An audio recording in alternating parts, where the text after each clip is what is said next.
Hey, Thomas. Hi.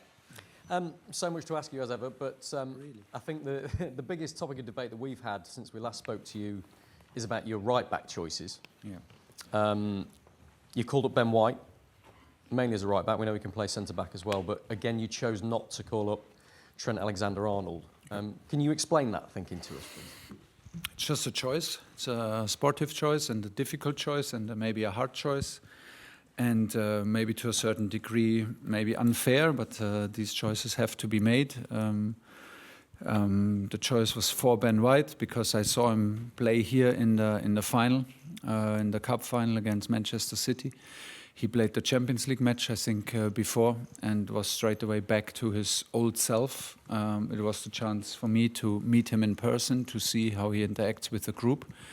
I think I know what Trent can give us. So the choice was for Ben, to call Ben up, and for Tino Livramento on the right side to stick with the guys who actually had the good camps with us in September, October, November. They also need the minutes. There are a lot of players on this position, Chad Spence as well, who fight also for a ticket. So I didn't want to leave them out. I know that it creates noise when you leave a player like Trent out. And we had a call. I tried to explain the situation, but just has to accept it. The players that are here will be thinking this international break is kind of their last chance to impress you before that you've got a big decision to make. And some of these players aren't going to be here for the second camp as well. You're going to have to release a few of them. Yeah. Do you sense that the pressure is building? Do you sense an extra intensity amongst the group because of all of that? No, there are a lot of players who are new with me, or completely new as newcomers in the England camp, or they had a long break and are back, so first time with us. But it's a good atmosphere. We addressed it straight away that this is the last camp because it is a reality that it's last camp. So why not to straight away address it?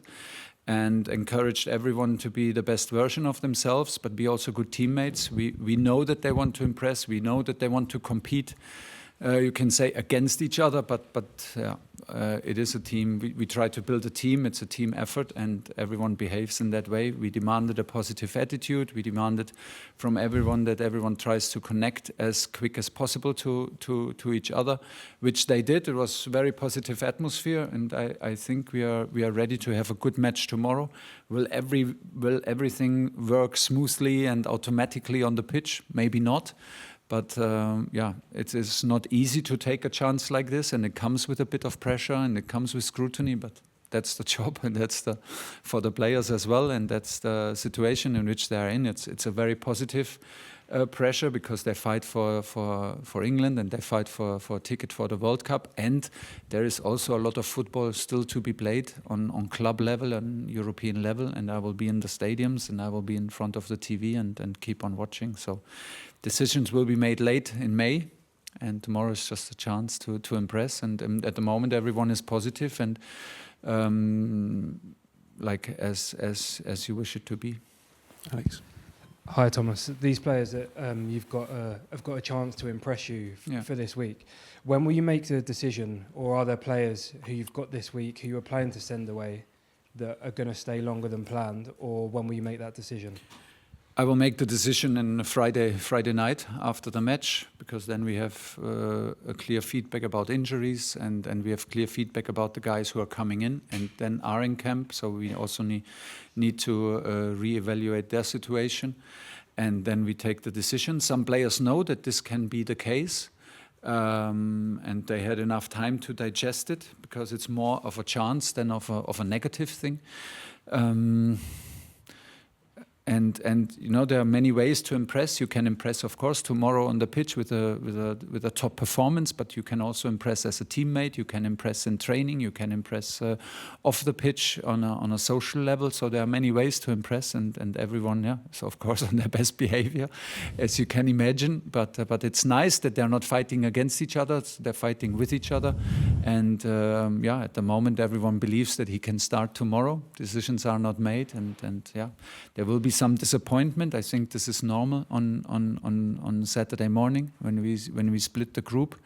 But the group that stays in the second camp deserves also our full attention and deserves to be a small group, and that we can support them and push them to the second match.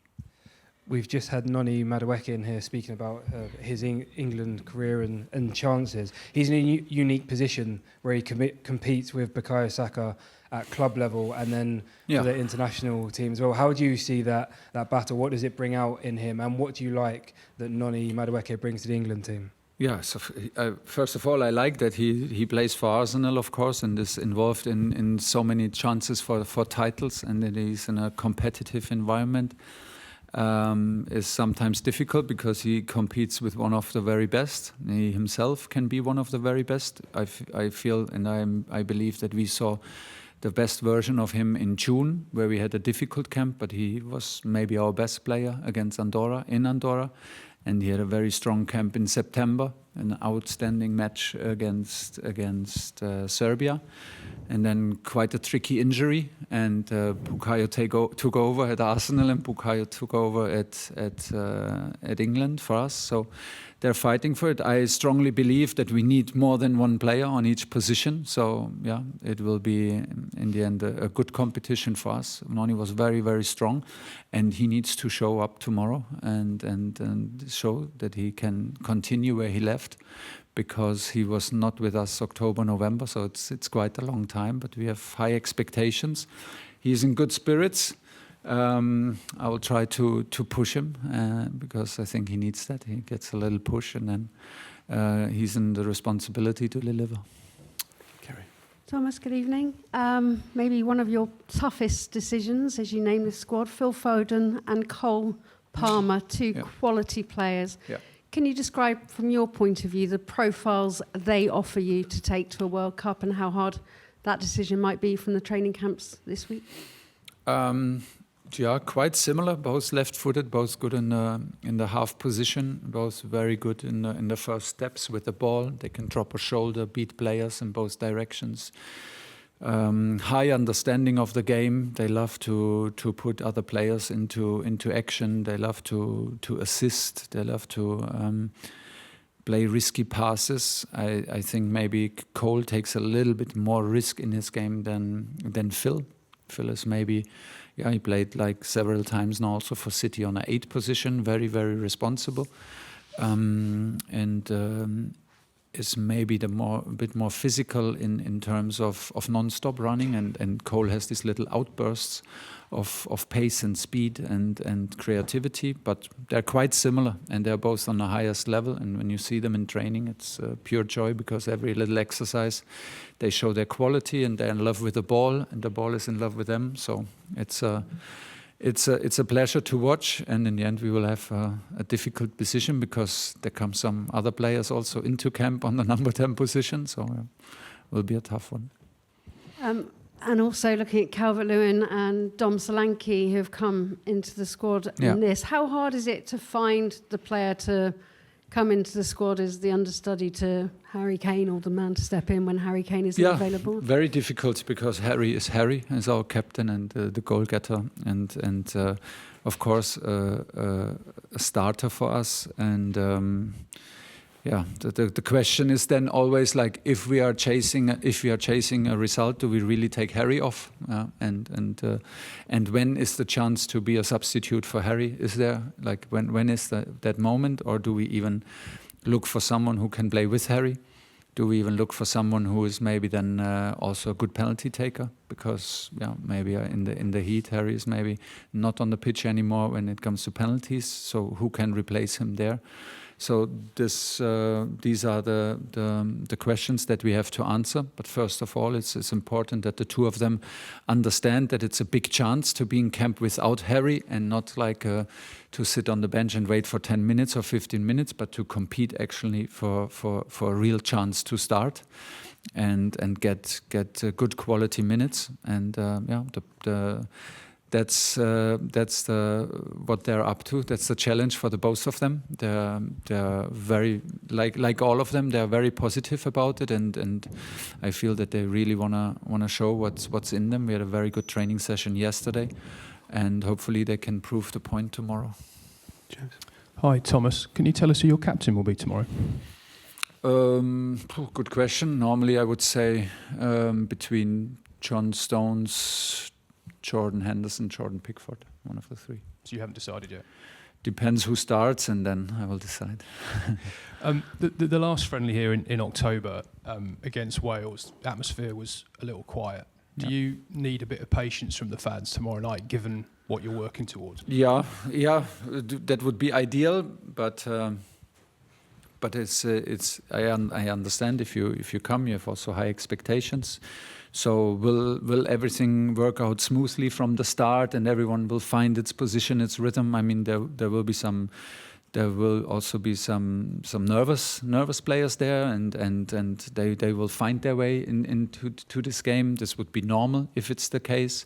Don't forget, we play against high quality opponent with high quality players, like up front and in midfield. It's like really they play for top clubs. It's a top coach, so it's a tricky one, and we need to fight our way into it. We need to run our way into it. We need to be physical. If not everything is maybe straight away clear. We need all to be patient. But at the same time, I expect us to play with freedom and to play with excitement and to take the chance and not hesitate. Thomas, hi. Before past World Cups, England would often play opposition from around the world to prepare them for the group stage, because obviously we mainly focused on European opposition. But is that so important now? Because a lot of the players play in Europe, so there's a familiarity. And are all styles around the world becoming a little bit more familiar? I'm not sure if the styles become familiar. I have the feeling everyone is doing really complicated things, and I see in every opponent I see new stuff that I haven't seen before, and we need to come up with new solutions. Be it against Wales last time, which was so difficult to find the right press, be it against Serbia, who had a new coach, where we needed to adapt our press after 20 minutes because we couldn't get it fully right. And if you don't get it fully right, everyone plays now with a goalkeeper. Everyone has options to play short. Everyone has options to go long. Everyone tries to catch you out in a one-on-one counter movement and whatever. There are so many different styles. Now we play against Bielsa. Anything it's off textbook. Everything is off textbook. So we need to be on our top level. And I have the feeling it doesn't matter anymore if you play from which part of the world you play. It's getting more and more complicated. Hamza, then we'll finish here. Hi, Thomas. In the past few camps, you've been very clear about having very clear system and roles for players. For example, in midfield, you've had a 6-8-10.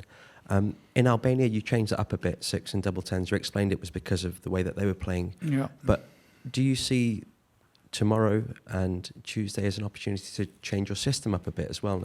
Are you going to try a few different things in that sense? I mean, we have so many new players, and the players who were with us, it was really like a long time since we are together. So we focused on re-establish the things that we were good at. So, yeah, I'm not sure if we see a lot of new stuff because, I think the focus is more on re-establishing the things that we did good and then adapt to what the opponents demand. We have the feeling that, or we predict that Uruguay will play with 3 very mobile midfielders, which is a bit similar to the Albania game. So they change position, they rotate, they play with 2 wide aggressive wingers and the classic number 9 with Nunes. So a lot of quality and a lot of very unique style of playing, of build-up, and how they want to create chances. Very physical, a lot of running that we have to match. Otherwise, it's not possible. But we try to re-establish our principles in our structure, and then we adapt details in order to make the press easier or to make the starting positions easier for the players, not end up in awkward positions or in awkward moments. But we cannot fully predict everything because opponents are strong, opponents change their style of play, but that's basically the approach that we took. And just on a slightly different question, you mentioned before about the importance of cherishing coming to England and respecting the shirt and so forth. You were asked about Ben White earlier. Ben was unavailable for 3 years to not play for England. Why do you think a player that made that decision deserves the opportunity to play for England at a World Cup? Why do I think that? Because first of all, I think everyone deserves a second chance. Second, I don't know exactly what happened. I was also not 100% interested in that because I wanted to open a new page and a new book and a new opportunity. Once I asked Ben if he would be ready to play for me and for England, he straight away, without hesitation, said he would love that and he would love to come back and is desperate to come back. When the chance opened up for him with the injury of Jarell Quansah very late, the reaction came within seconds and was very euphoric and very, very positive, very emotional about it. That showed me that he really means it. The way he behaves and the way he trained here in camp is exceptional, very, very good, shows his quality. I think it is necessary that he clears the air with his teammates. And I think he does, and I think he will once players come back who were in the World Cup together with him, and then we go from there. Let's see how it goes, and let's see how he feels. If he feels as confident and as comfortable as he thought he would. Until now, this is the case, and he has my support. Hopefully, he gets the support from the spectators, and we take it from there. Hi, Thomas. Last 2 friendlies before the World Cup. How much is the World Cup in your mind, and how much advanced are you in making the decision? Maybe not about the players, but about the style of play, about the type of squad you want to have in the USA.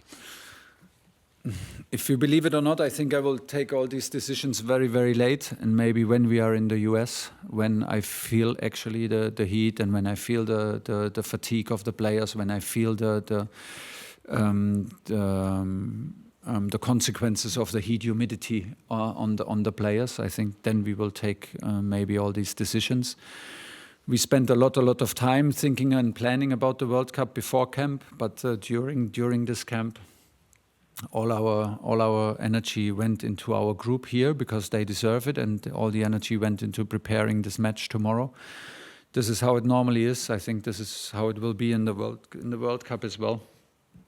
Once you're in it, you just work your way through day by day, through the defensive patterns, offensive patterns, through the meetings, and then you rewatch the game, and you debrief your meetings, and you debrief your training sessions, and the next day comes.